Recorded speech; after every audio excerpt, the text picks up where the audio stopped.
जून 2005 दिल्ली में एक कमरे में अजित डोभाल दो गैंगस्टर के साथ बैठे हैं और किसी ऑपरेशन की प्लानिंग कर रहे हैं।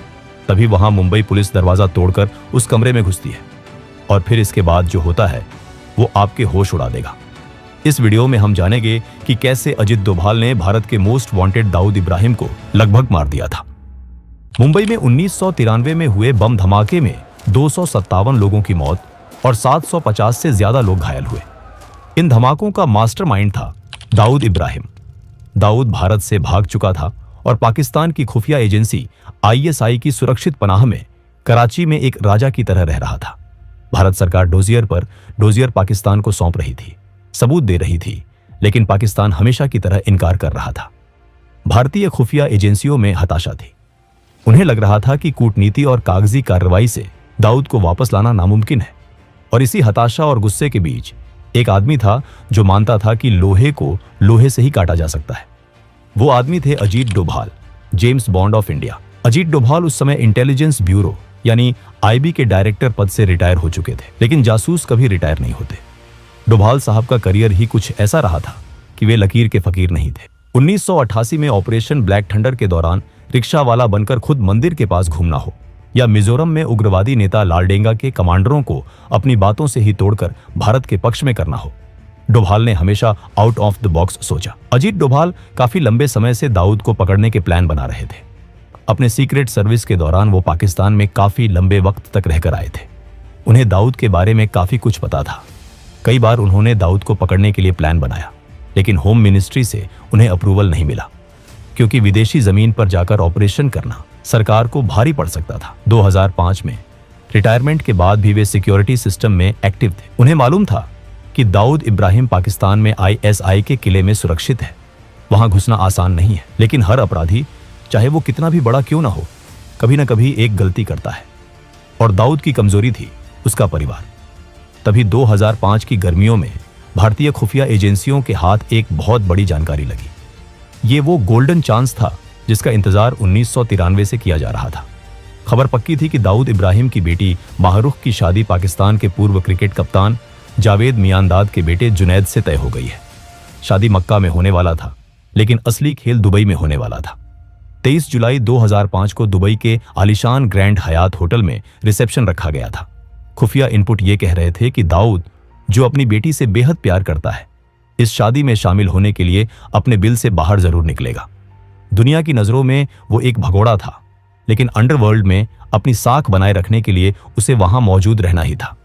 उस समय के IB चीफ नरसिम्हन डोभाल को फोन करके बताते हैं कि IB दाऊद को मारने का ऑपरेशन करना चाहती है और इस काम के लिए आपसे बेहतर कोई हो ही नहीं सकता, लेकिन ये ऑपरेशन ऑफ द बुक रखना पड़ेगा। इतना सुनकर डोभाल सब समझ जाते हैं। अब समस्या ये थी कि दुबई में भारत सीधे तौर पर कोई मिलिट्री ऑपरेशन नहीं कर सकता था। अगर भारतीय कमांडो वहां पकड़े जाते तो ये अंतर्राष्ट्रीय स्तर पर भारत के लिए बहुत शर्मिंदगी की बात होती। यहीं पर अजीत डोभाल की रणनीतिक सोच काम आई।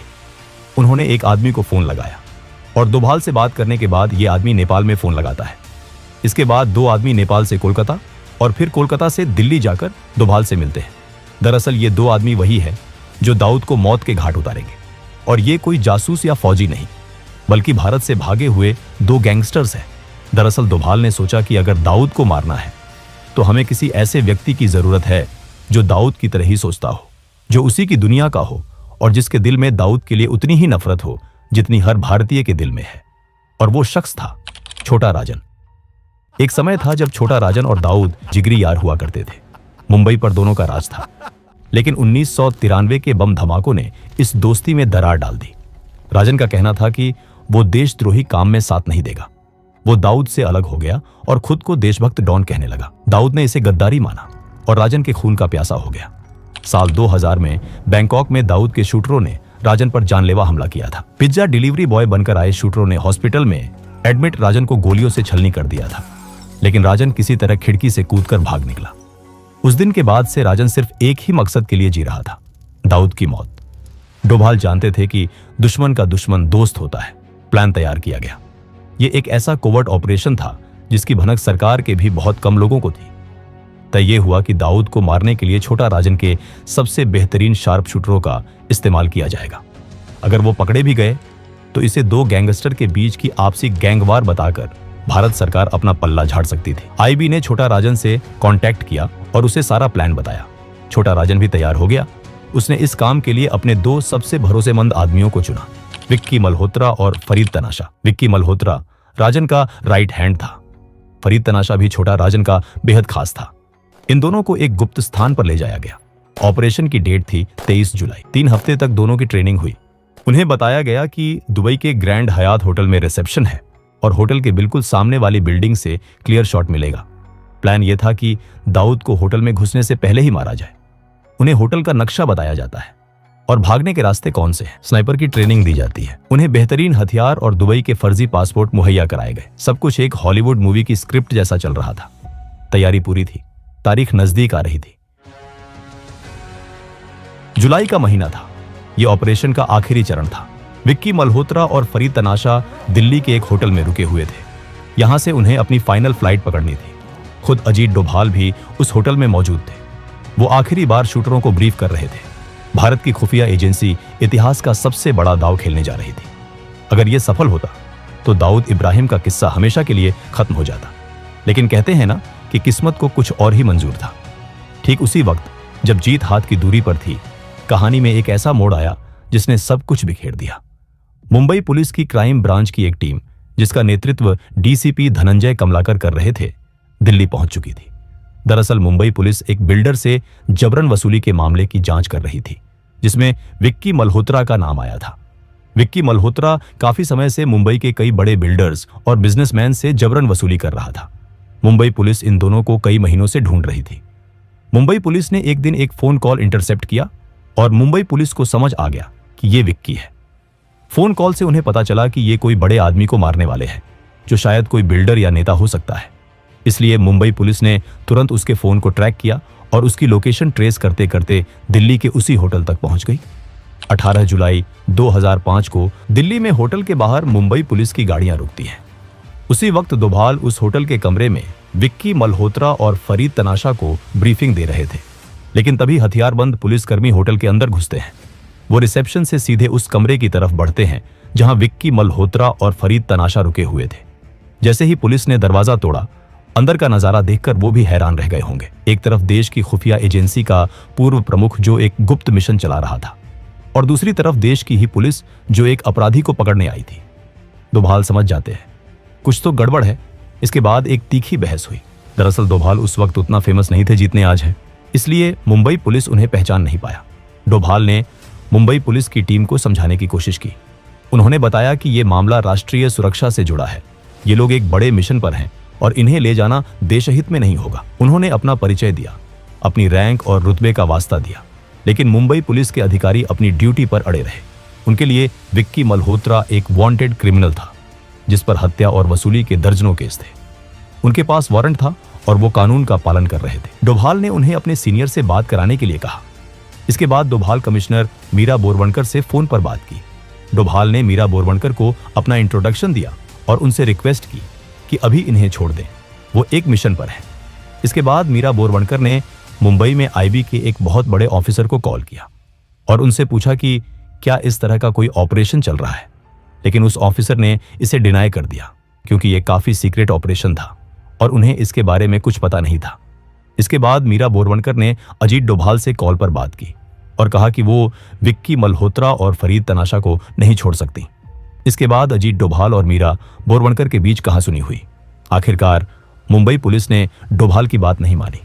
उन्होंने विक्की मल्होत्रा और फरीद तनाशा को गिरफ्तार कर लिया। उनके पास से जो नक्शे, दस्तावेज और हथियार मिले, उन्हें जब्त कर लिया गया। उन्हें हथकड़ी लगाकर जीप में बिठाया गया और दिल्ली एयरपोर्ट की तरफ ले जाया गया ताकि उन्हें मुंबई ले जाया जा सके। जैसे ही वे होटल से निकले, ऑपरेशन दाऊद वहीं दम तोड़ गया।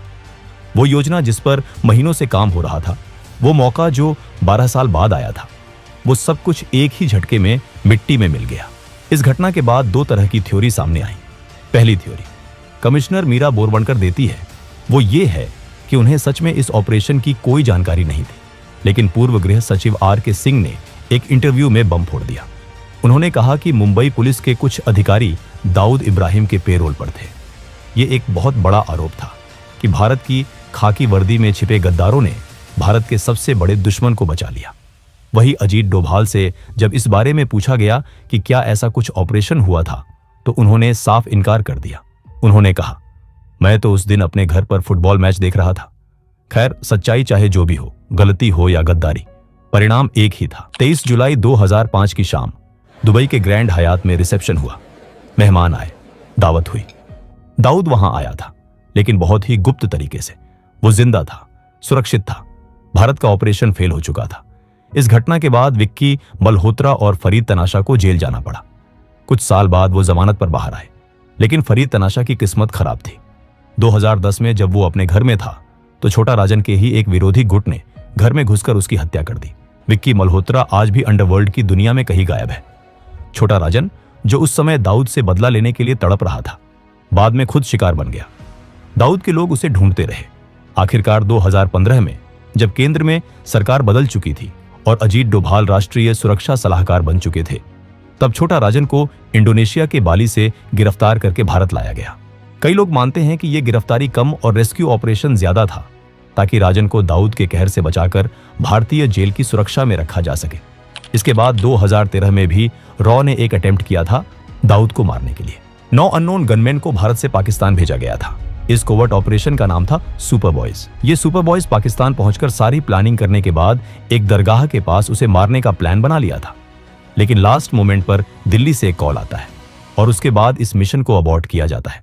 इसके बाद सुपर बॉयज भारत लौट आते हैं। आज भी दाऊद इब्राहिम कराची के किसी इलाके में कहीं बैठा होगा। शायद वो बूढ़ा हो चुका है, लेकिन वो अभी भी भारत के न्याय से दूर है। दोस्तों, अगर वीडियो पसंद आया हो तो वीडियो को एक लाइक जरूर करें और चैनल को भी सब्सक्राइब जरूर करें। हम ऐसे ही वीडियो हर हफ्ते लाते रहेंगे। तब तक के लिए जय हिंद।